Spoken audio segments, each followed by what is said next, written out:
morning, wellhouse family. My name is Emmy, and I'm one of the volunteers with wellhouse students. If you know anything about me, you know that I love to celebrate.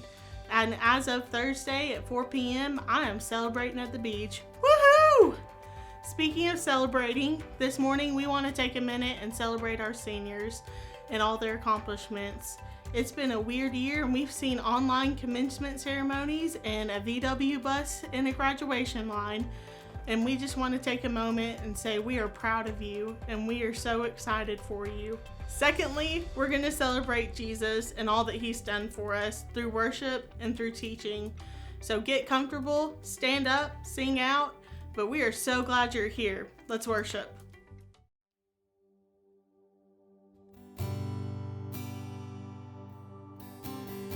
In Psalm 34, it says, "Taste and see that the Lord is good. Blessed is the one who takes refuge in him." We welcome you this Sunday morning to join with us and taste and see that the Lord is good. It's so important in times like these to be reminded of that. And so today we've got some songs focusing on that, the goodness of God. Would you take a minute and join with us today? I love you, Lord. Oh, your mercy never fails me. All my days I've been held in your hands. From the moment that I wake up until I lay my head, I will sing of the goodness of God. All my life you have been faithful. All my life you have been so, so good. Every breath that I am able, I will sing of the goodness of God.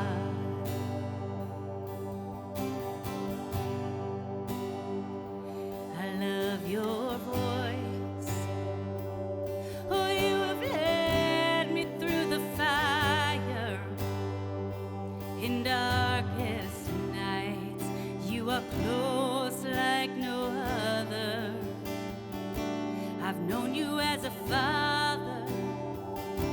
I've known you as a friend. I have lived in the goodness of God. All my life you have been faithful. All my life you have been so, so good. Every breath that I am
You're so good.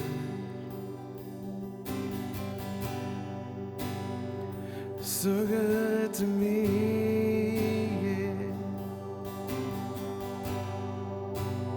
We sing God is so good.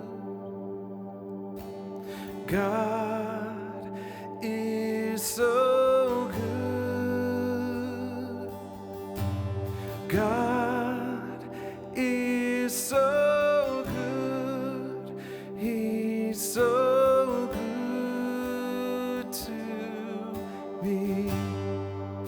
Sing with us this morning. God is so good.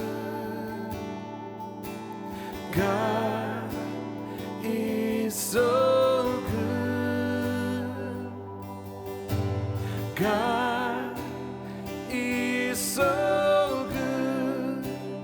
He's so good to me.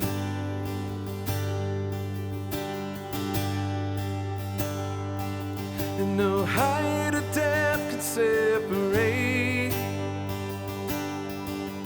Your steadfast love can't escape. Your faithfulness an endless sea, so full of grace and mercy. We sing God is so good. God is so good. God is so good. He's so good to me. So good to me.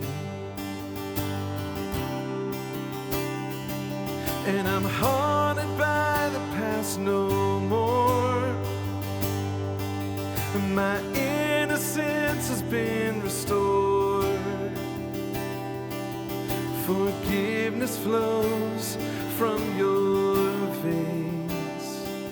Your kindness shown in all your ways. We sing God is so good. God is so good. God is so good. He's so good to me. There's never been anyone like you. Never been anyone like you. You are worthy. You are worthy. There's never been anyone like you. Never been anyone like you. You are worthy. You are worthy. There's never been anyone like you.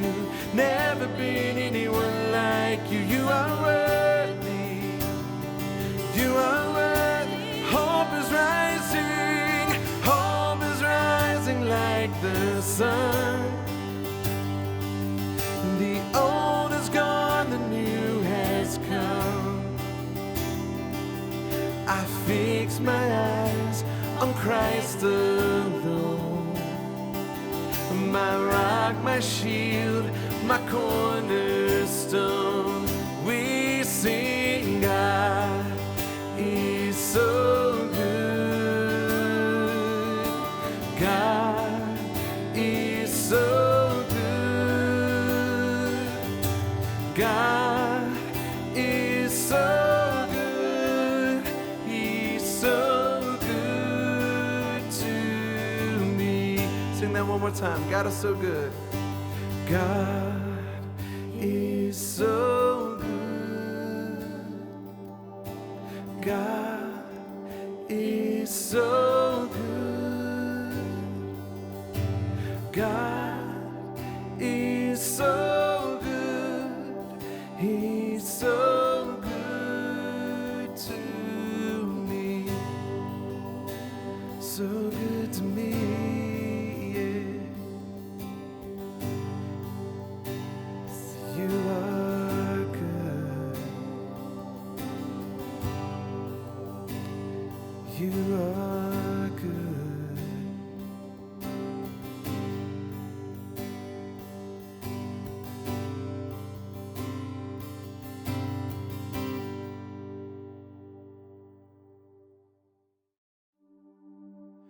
You unravel me with the melody. You surround me with the song of deliverance from my enemies, till all my fears are gone. I'm no longer a slave to fear, no. I am a child of God. I'm no longer a slave to fear. I am a child of God.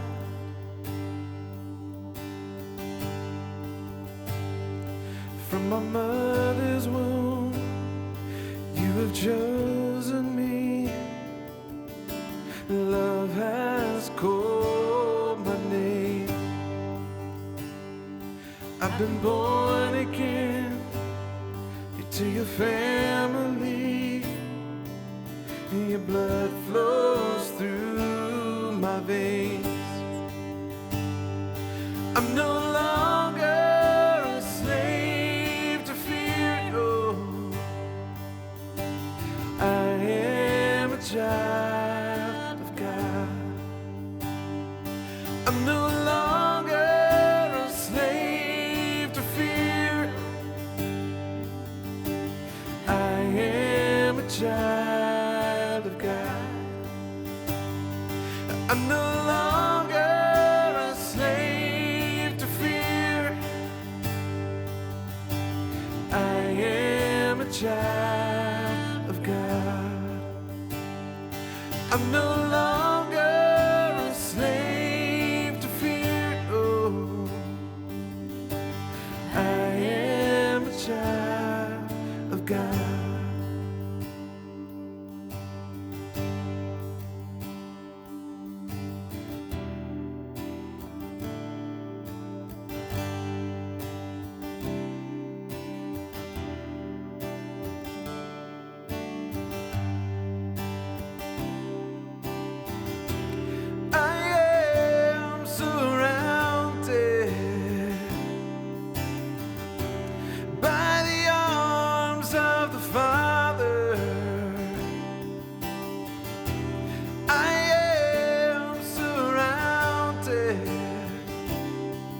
By songs of deliverance, we've been liberated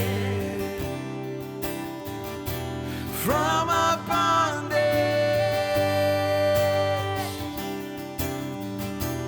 We're the sons and the daughters.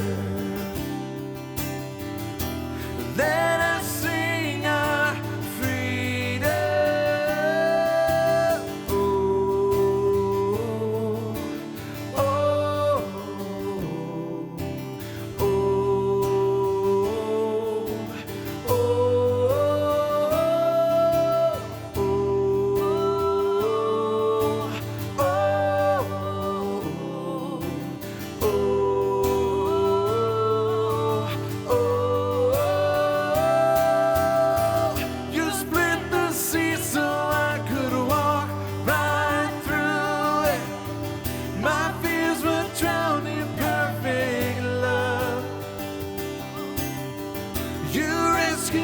so I could stand and sing.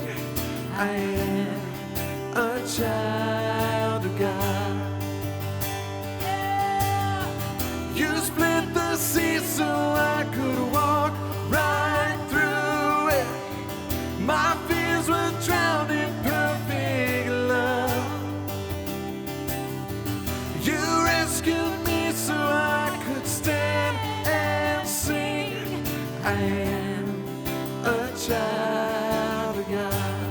Yes, I am a child of God. Yes, I am a child of God.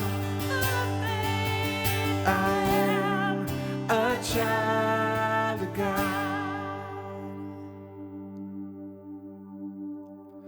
I'm no longer a slave to fear. No, I am a child of God. I'm no longer a slave to fear. I am a child of God. I'm no longer a slave to fear. I am a child of God. I'm no longer a slave to fear. No,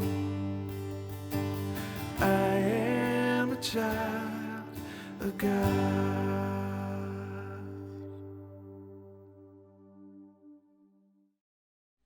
Hey, what's up, wellhouse partners, community, friends? Jason here. Just want to say good morning and welcome, or good evening if you're watching it later. I want to start off today by acknowledging a group of people that I know are so excited about the next phase of life. We're excited for you. We want to celebrate you today. Later on in our service, we're going to celebrate you in a special way. But can I just say congratulations to Class 2020, all of our seniors, and you know who you are. And I know it's been a bumpy ride. I know it's been weird and odd and different. It's nothing like you expected or were promised when you started back in kindergarten, but I'm telling you, it is still setting you up for something great. And we want you to know we love you, we're proud of you, and we are here to walk with you into the next phase of life. And so congratulations, and I hope that you find a way to celebrate this moment, this milestone in your life with friends and family, those that are closest with you. And we're really excited to see what's happening next. And so congratulations from us. If you're just joining us, we are in a series called Life Hacks. And I just want to start this morning with a general statement that's really going to, I think, resonate with most of us. It's going to kind of set up the entire morning or the entire teaching time. And it's this: what tempts you is many times the source of your struggle. I think as a general rule of life, what tempts you is many times the source of your struggle. It's the source of my struggle. I remember back in student ministry days several years ago, I got a call from a dad. I was at the office. I got a call from one of my dads of one of our students, and he was just frantic. I could tell verbally he was upset on the other side of the phone. And I was like, Steve, back up, start over. What's wrong? He said, I've really screwed up. I think my marriage is over. Now, in my mind, there's a gamut of things that automatically enter into my mind. And I knew I didn't want to have this conversation over the phone. I said, hey, Stephen, can we meet? I'd really love to get face to face. Where are you? I'll come get with you. And so we end up meeting at this little restaurant. And when I got there, he was already sitting in the booth and he was visibly upset. So I knew that what I'd heard on the phone now matched what I saw visibly. And so he's visibly upset. And I sat down and I began to kind of go, okay, I'm bracing myself for what's coming next. And I knew that any sort of bomb could be dropped in the middle of this table. And I said, okay, Stephen, what happened? And he looked at me and he said, I bought a boat. And I went, sweet. I said, when do we get to go out? And I said, isn't that a good thing? And he goes, well, not really. He said, see, this is not the first time I've done something like this. And this was the, I guess, straw that broke the camel's back. And she said, I'm done. I can't do this anymore. And I said, okay. I'm missing part of the story here. Fill in the gaps for me.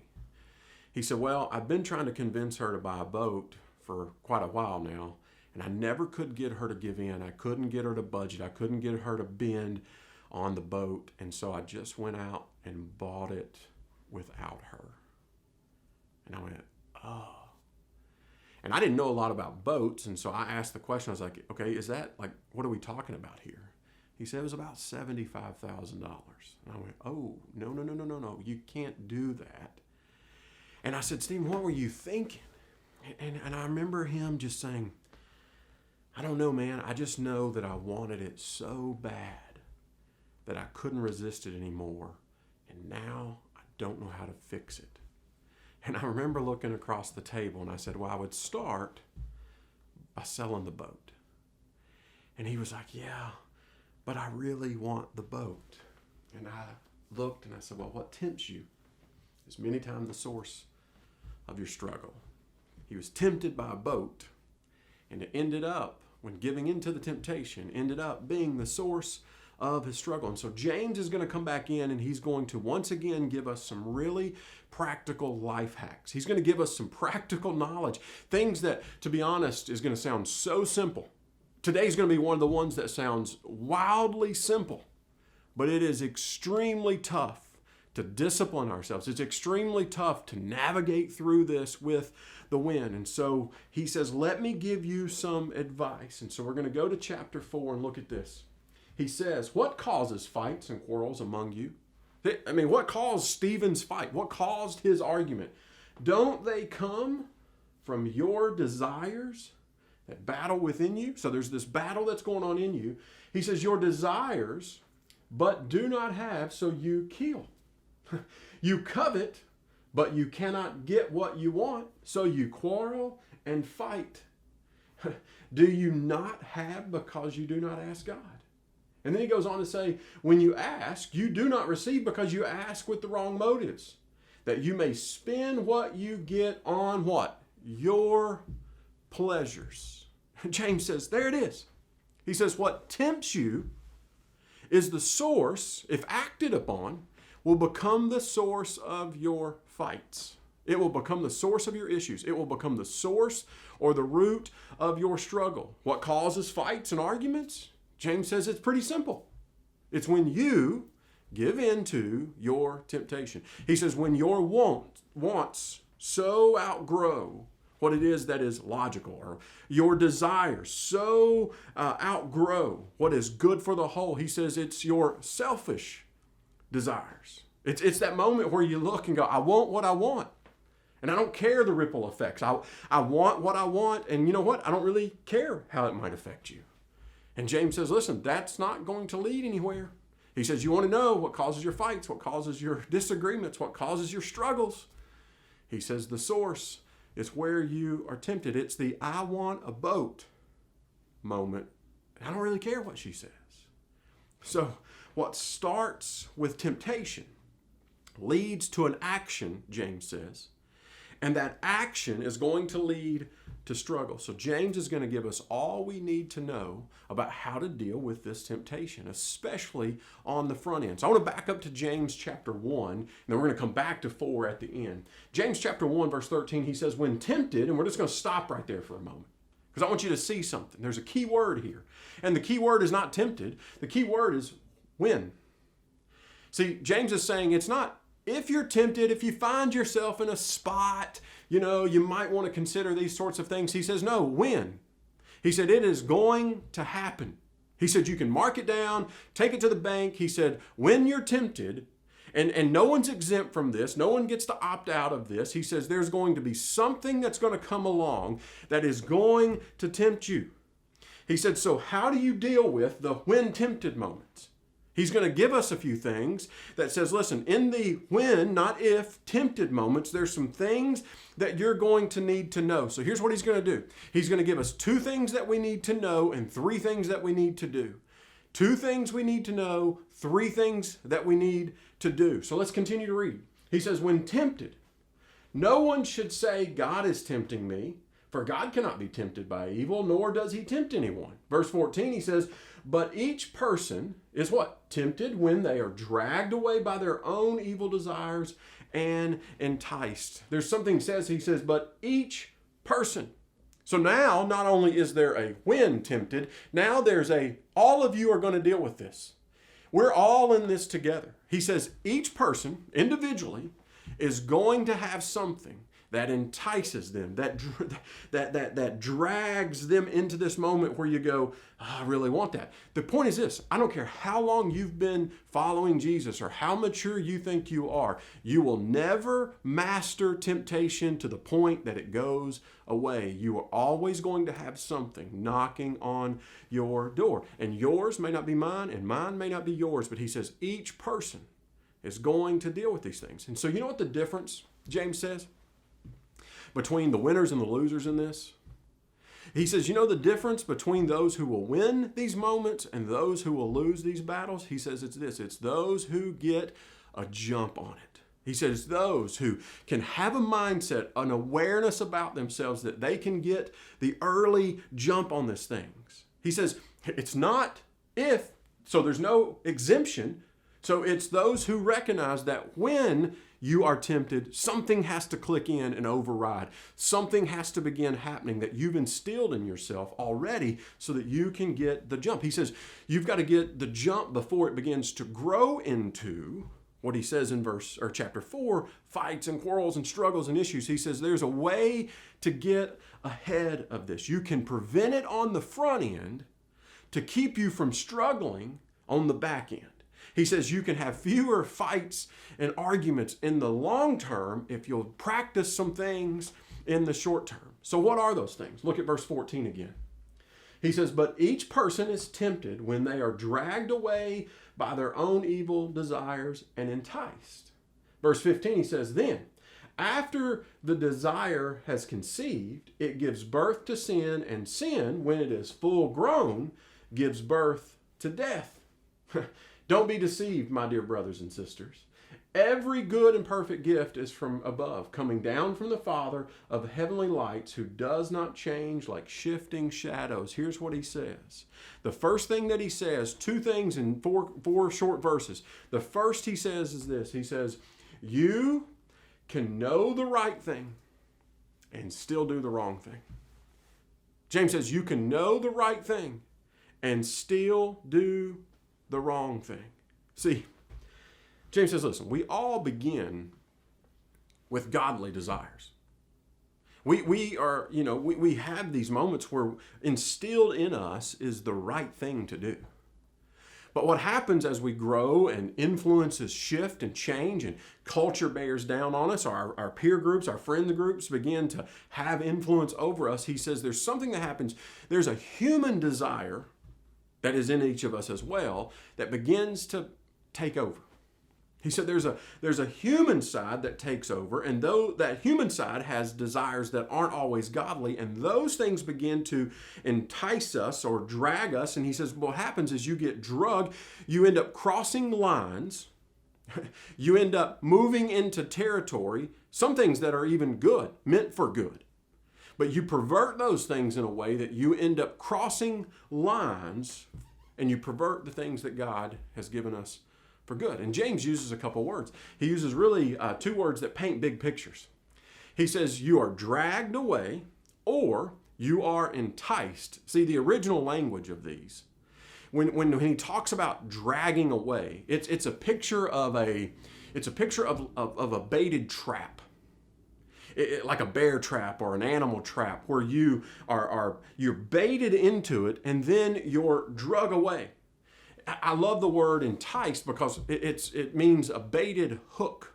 I remember fishing with my dad growing up, and I remember the first time that we opened up his tackle box. I was a kid, and it was just this like dirty old tackle box. I had never seen really inside of it. And I remember my dad opening the lid on this tackle box, and there were all these like levels that came out, and before you know it was like this big shelving of all sorts of lures and hooks and all sorts of things. And I just remember the rainbow of color. There were all sorts of things in there, bright color, and had metal flashers and some that were long and short and furry and all sorts. And I was like, Dad, what are each of these? And he said, be careful. He says those have hooks in them. But he said the key to fishing is learning what the fish like. Then you entice them by showing them something that they like. So he said some like colors, and some like moving things, and some like little swirly things that drag in the water. And he says, and part of it is you casting out there and then making it appear better than it actually is.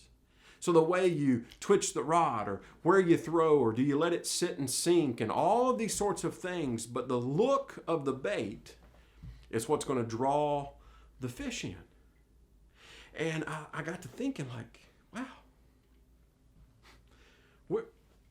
we're like fish. See, when we're tempted, here's what happens. We see the baited hook. We see, or we're dragged into these things. And what happens is that our want dominates our will. We get in these places where our passion overtakes our reason. Or where we get in these moments where our short-term gratification overrides our long-term well-being.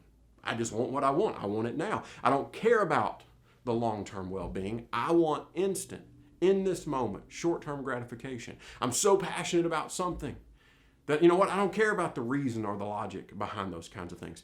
It's those moments where we get so close to the trap because all we're looking at is the bait that we become blinded to the trap.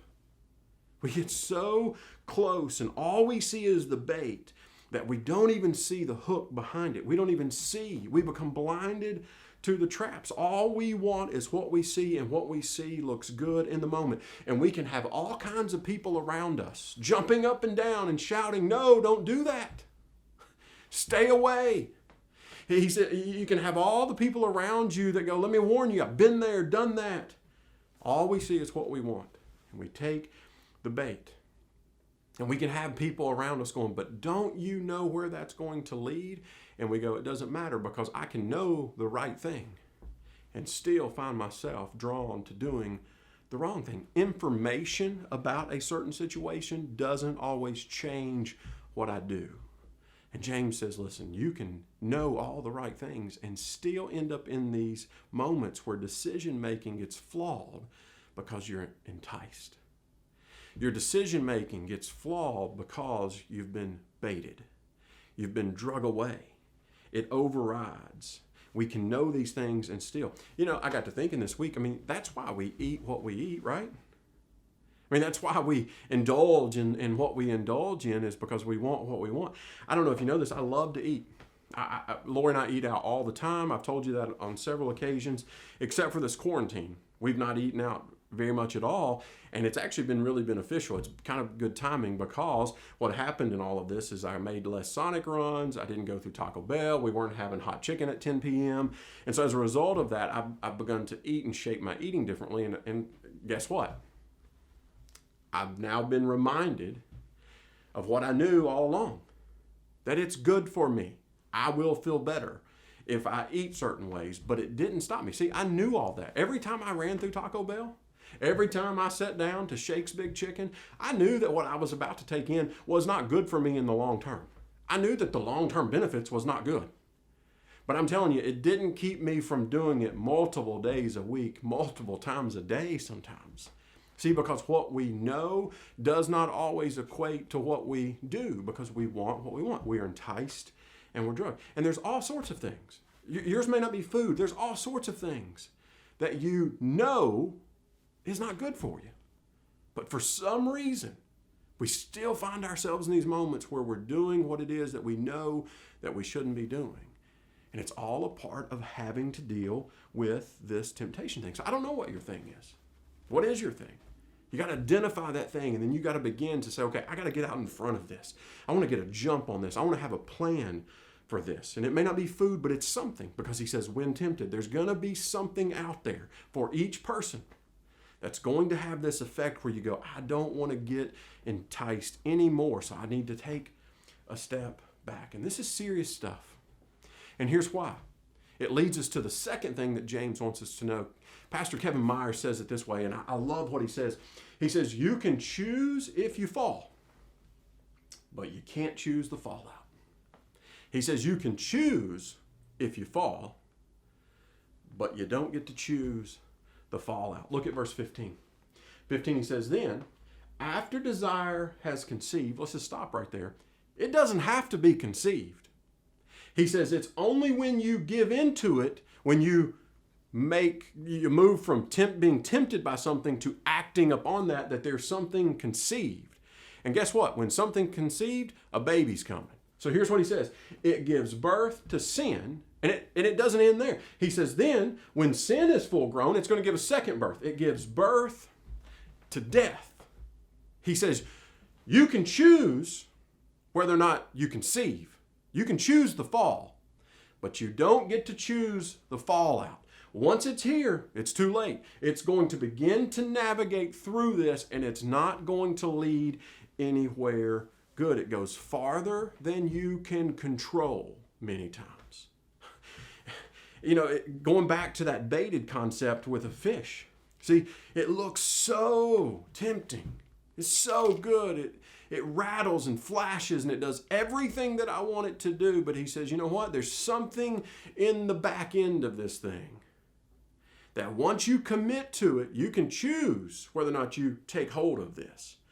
But once that hook sets, you don't get to choose the fallout. And he says, using the whole fishing thing, he says, once you're hooked, you know where it's going to end? It's going to end with you being filleted. It ends in death. Death will follow whatever it is that you are enticed by and act upon. Guys, we see this play out in all sorts of areas of life. You give in to temptation that leads to death in relationships. You end up in these moments with friends or family or others where, you choose to lie, you choose to gossip, you choose to backstab, and guess what? It terminates the relationship. It brings death to the relationship. We've seen that there's been temptations that you act on that bring death, what? To marriage. You choose to be ungrateful. You choose to not be attentive.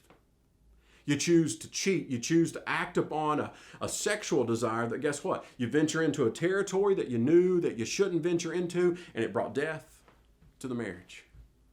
We see it happen in business.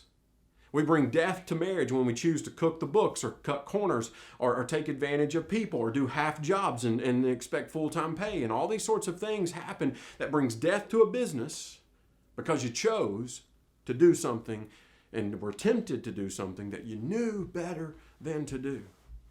We see it, and you fill in your own blank. We see death that happens in life because of blank. We see death that will happen eternally because we choose to be involved in this. And James says, listen, you have a choice. You don't have to take the bait. But if you do, he says, you don't get to choose the fallout because it will birth sin and sin will birth death. And he says, you don't have to cheat to get ahead. You don't have to give in to sexual temptation to be loved. He says, you don't have to, and again, you fill in your own blank, but if you do, he says, you don't always get to control the result. You don't always get to control the outcome. You don't always get to control the cost. And it will cost you something. I can't tell you how many times in my own life I've made a statement similar to this. Well, if I had only known, then I would have never done it in the first place. If I had only known where this was going to lead, I would have never started down the road. And I've had good, wise, godly mentoring people that looked back at me and said, you did know, but you chose not to. And whether we want to admit it or not, there are things in our life that we know to be wrong, and we still end up down that road. And when we end up down the road, we don't always get to choose where the road leads. He says, listen, you can know the right thing and do the wrong thing. And he says, listen, you can choose the fall, but you don't get to choose the fallout. That's why he says, listen, be on guard. Know what your temptations are before you ever get into these situations. He says, before it sets its hook, know what it looks like. Be aware. You see it a mile away. He says, and it comes down to your choices. So how do we deal with this? What do we do to navigate from just knowing what James wants us to know, but actually doing what James is going to encourage us to do? What is it that will keep us from being hooked by the trap? How can we begin to recognize the trap? Practical things that we can get out front. He's going to give us 3 life hacks. Now I want to go back to chapter 4 where we began today. He said the first is this. He says, just resist it. Just resist it. And I know sometimes that is easier said than done, but he says, just resist it. And he gives us the key to resisting it. Look at this. He says, submit yourselves then to God. Resist the devil, and he will flee from you. See, resisting the devil, resisting these temptation moments begins with actually submitting. He says, listen, you want to know how to resist? He said, submit. And when James talks about submitting to God, he's talking about 100%. You got to give me everything. You got to give me what you want. You got to give me your priorities. You got to give me what your biggest desires and dreams and all those things. He said, when you give me those things, I will begin to mold and shape those things so that it returns back to godly desires. Where there's less likely for you to run into these areas that cross lines. He said, and then I'm going to give you the Holy Spirit. I'm going to give you the power, the strength to what? Resist the temptation. I'm going to give you the power to resist Satan in these moments. But you know why this is so difficult? Maybe this is just me. But you know why resisting is so difficult for me? It really comes down to two things. It's inside voice and outside voices. It's the inside voice of me going, wow, but I really could use that, or I need that, or I want that, or whatever. But then all of a sudden, in addition to our own voices, there's these outside voices. We have people. We have people in our circles. We have friends. We have those that are close to us, and they begin to speak into those. And what I've found about most people is that most people want us to do whatever they're doing with them. Yeah, let me illustrate it with this, and we'll go back to food for a second. You ever gone out to eat while on a diet with non-dieters? You ever had somebody call you up and go, hey, let's go out to eat? And I'm like, yeah, sure. And I've got a soft spot. I've got a weak spot. And so they always tend to want to go to the place that's a weak spot for me. Hey, you want to hit up Maggiano's? And I'm like, oh, so much pasta, so much cheese. And then outside of the plate they give you, they give you some to take home. So it's not just that meal that you've got to resist, it's the next meal.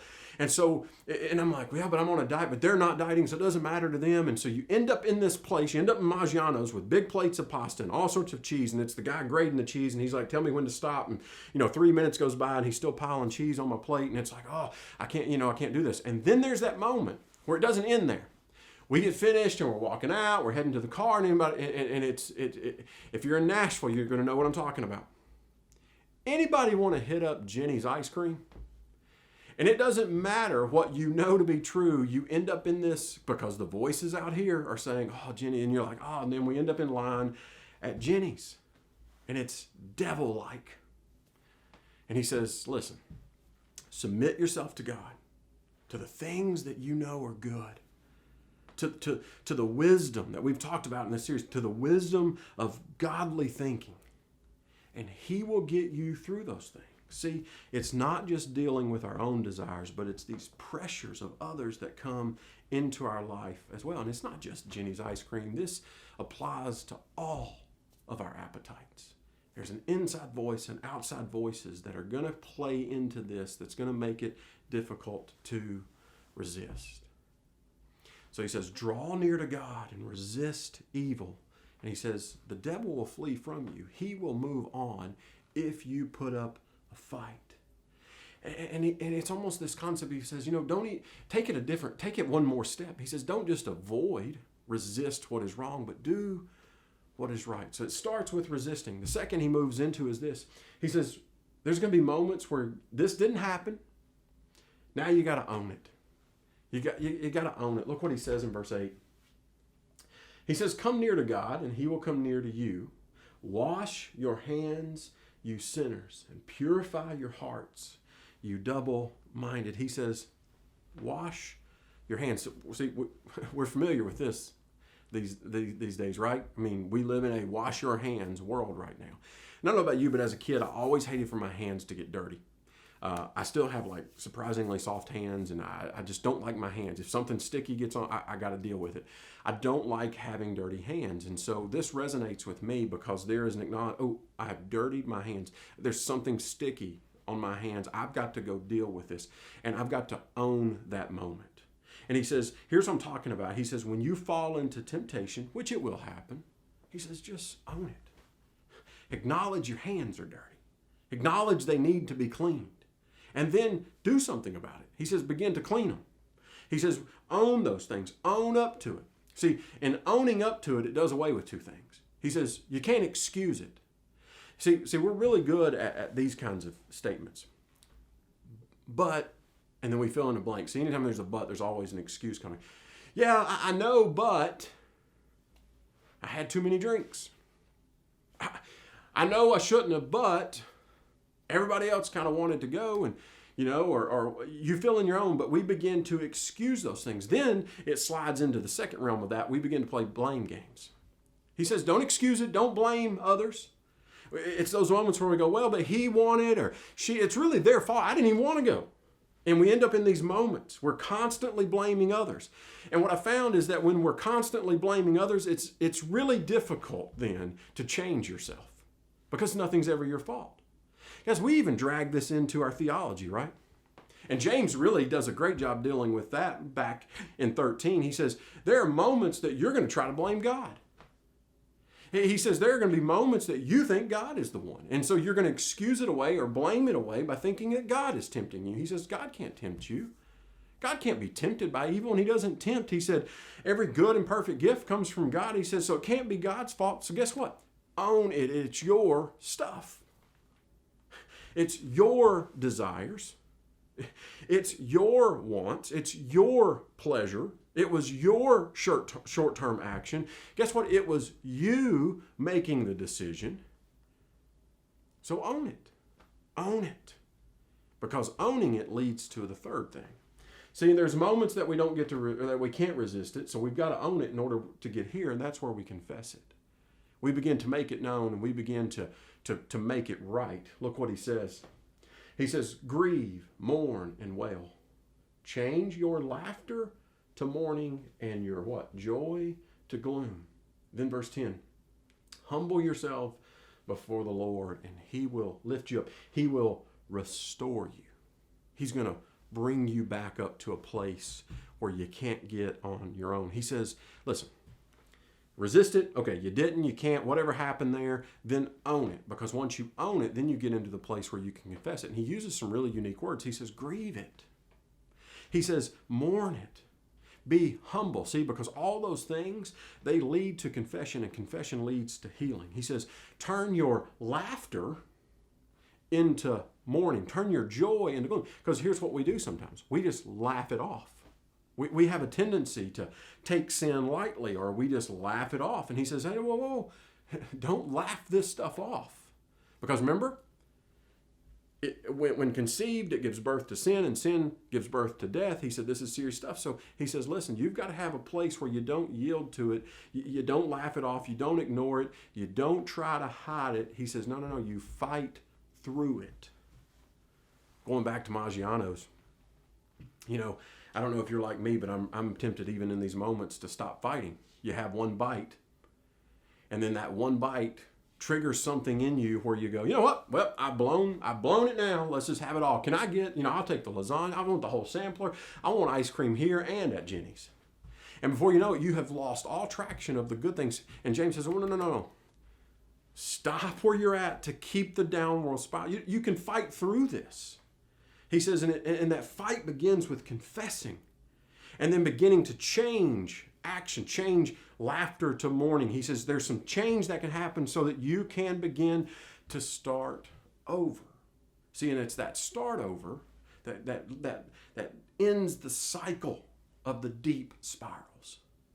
He says resist it, own it, confess it. Because then guess what? Then you're back at the top where you get another chance to resist it. All right, well, you blew it again. Grace is there. Own it. Confess it. So what? The next time you can resist it. Own it. He says that's the cycle that's going to keep us from deep-seated spirals and struggles and heartache. He said, so there it is. 2 things you need to know and 3 things you need to do. So here's how I want to land today and ask. What do you need to resist? What do you need to acknowledge and say, okay, I know where my weak spots are. I know what the bait and the trap looks like. I'm going to do everything I can to fight through it and resist it.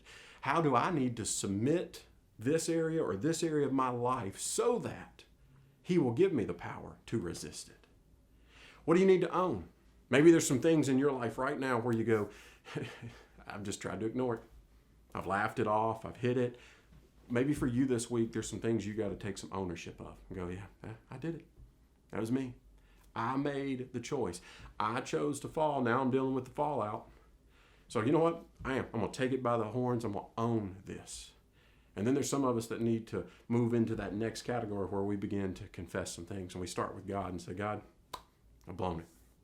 Or maybe it's gathering in some good friends or some mentors, some people that can help you and say, you know what? I got to have help with this. Because you know what? When I get back to the top of this and I have to resist, I'm going to need help resisting. And so again, leaning into that community. And that's where we come in. We want you to know that, listen, we don't have any of this all figured out. We're in the same battles and the same struggles that you're in. But I know that community matters, and that's how we want to walk with you. So let me give you a way that you can connect with us this morning. If you'll just text us at 615-551-9900. We will have a conversation where you can say, listen, your mistakes, your giving in to temptations, that's not what defines you, and that's not the end of you. Oh, God is so much bigger than that. He's so much bigger than your mistakes. We can tell you about Jesus and how Jesus opened the door for us. And so we want to have those conversations with you. We want to have conversations about what it means to live forgiven.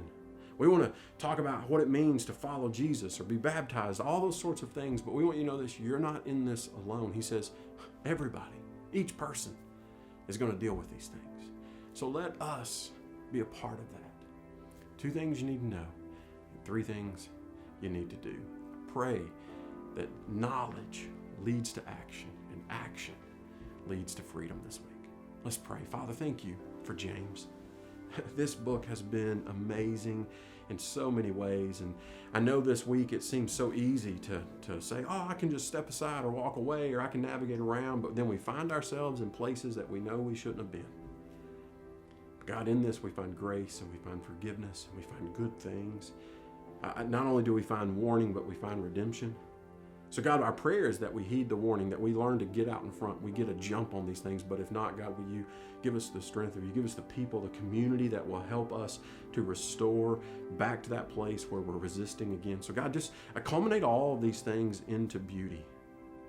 Father, we're so grateful that you give us the ability and you give us the head space and the heart space to know what is good and then act upon that in a way that brings about good things. So God, may you be honored in all things. May you be glorified in all things. May you continue to restore us in all things. And we pray this through your son's name. Amen. Thank you guys. Seniors, again, we're so proud of you. We're so thankful for you and can't wait to celebrate with you. You guys have a great week. Thank you so much for joining us this morning. There are so many ways to connect with us, and we hope you find us on social media. But first, seniors, let's celebrate.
I think my favorite school memory happened November 5th of 2016 when the marching band won Division I state.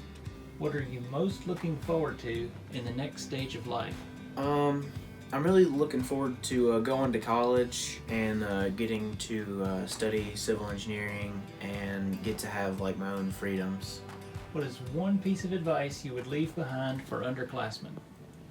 I would say just make the most of your time and like try to stay close to your friends, because you never know when you're just not gonna have the time or anything like to hang out or anything.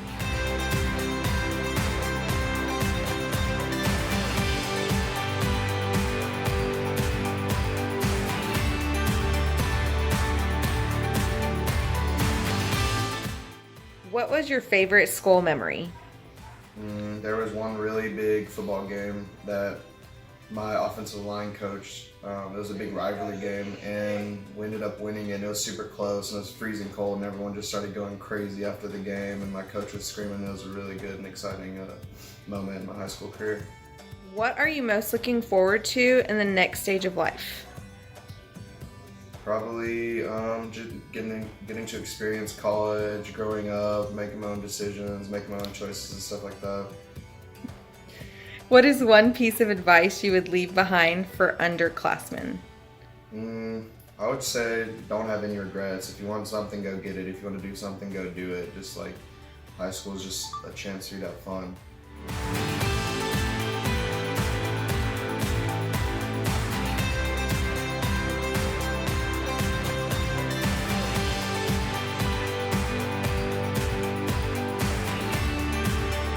My favorite memory from high school is walking around downtown to get lunch with my friends.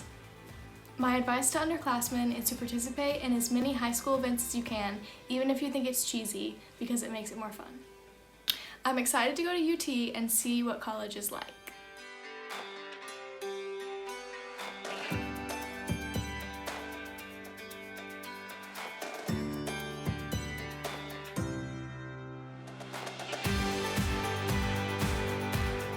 Skylar or Wellhouse would like to know, what was your favorite school memory?